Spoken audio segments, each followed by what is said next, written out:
이번 2022 카타르 월드컵은 아시아 국가들의 돌풍이 이어지고 있는데요. 지난 26일에는 이란이 웨일스를 2대0으로 이기는 이변을 연출하기도 했습니다.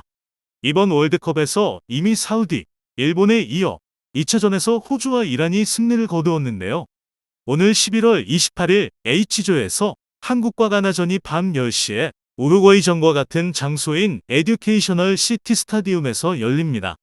지금까지의 경기들을 보면 이번 월드컵은 데이터와 인공지능 분석이 탁월한 국가들이 이변을 연출했습니다. 아시아의 사우디와 일본이 대표적인 국가입니다.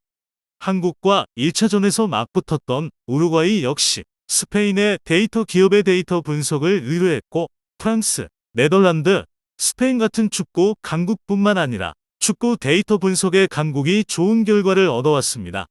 경기의 결과를 예측하기 어렵기에 고급 통계와 빅데이터로 확률 모델을 생성하고 한국과 경쟁하는 모든 다른 국가들이 어떠한 전술, 컨디션, 전략을 사용할지에 대한 예측 모델을 만듭니다.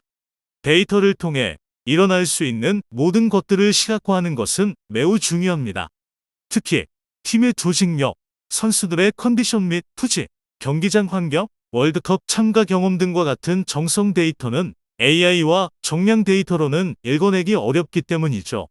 그래서 이 분야의 최고의 스포츠 데이터 사이언티스트들이 각 축구팀을 제대로 매니징을 하느냐 못하느냐에 이번 월드컵의 결과가 달라질 것입니다.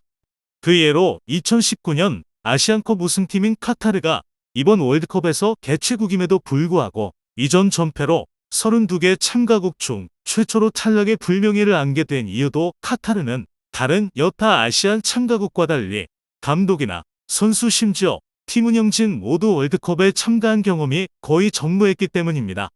6개월의 긴 합숙 훈련도 그리고 실력이 특출난 귀화 선수도 월드컵이라는 큰 경험을 가지지 못했기에 심리적으로 위축될 수밖에 없었죠. 이러한 심리적 위축은 선수들은 컨디션 저하, 그리고 돌발 상황에 대한 감독의 대처 능력 부족 등으로 인해서 카타르는 자신들의 실력을 제대로 발휘 못했고 결과는 처참했죠. 반면에 사우디와 일본 그리고 한국은 아시아팀을 대표로 자주 월드컵에 참가했고 상당수의 선수들이 그러한 경험을 가지고 있었으며 심지어 팀 매니징하는 인력들 역시 이러한 노하우가 매우 풍부했다고 볼 수 있습니다. 이란 역시 1차전에서는 잉글랜드에게 자신들의 실력을 제대로 발휘 못해 6대2라는 엄청난 점수로 졌지만 2차전에서는 자신들의 경험을 살려서 44년 만에 월드컵에 진출한 웨일스를 월드컵 참가 경험으로 제압할 수 있었다고 볼 수 있습니다. 한국의 경우에 벤투 감독 이하 스태프들이 선수로서 또 감독으로 월드컵에 참가했던 경험이 존재할 뿐만 아니라 한국의 26명의 스쿼드 중 손흥민, 김영권, 정우영, 황희찬 선수를 비롯한 1/3 정도의 선수들이 월드컵 경험자라는 점입니다. 반면 가나의 경우 2014년 브라질 월드컵 이후 8년 만에 참가하게 되었는데요. 역대 월드컵 참가 횟수도 한국의 11번에 비해서 3번 정도밖에 안 된다라는 점에서 한국의 우세가 예상되어집니다. 또한 가나의 경우 선수 개인기와 역량은 매우 뛰어나지만 전술적인 부분에서 한국보다 뛰어나다고 보기 힘들다는 점입니다.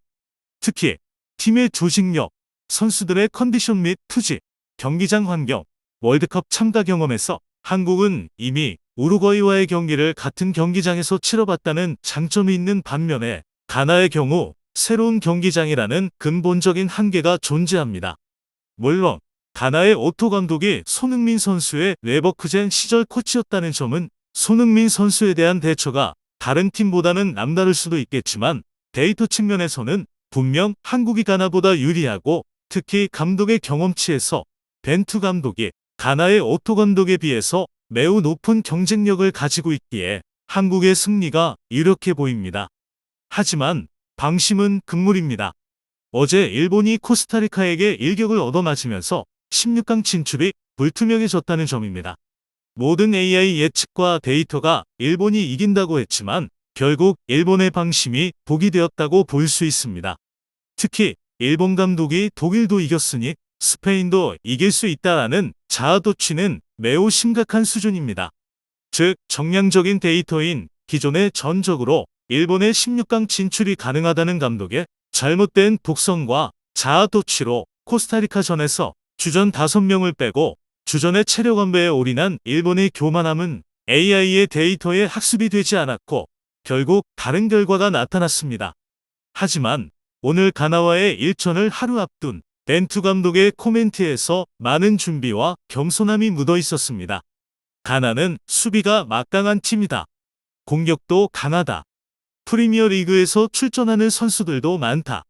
경기가 매우 어려울 수 있다는 걸 예상하고 있다라고 가나팀을 경계하고 있습니다.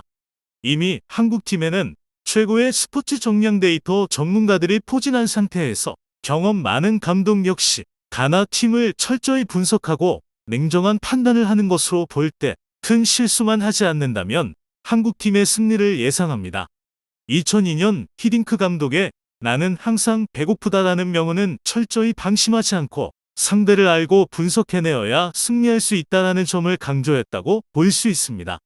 오늘 밤 10시 한국팀의 승리를 기원합니다.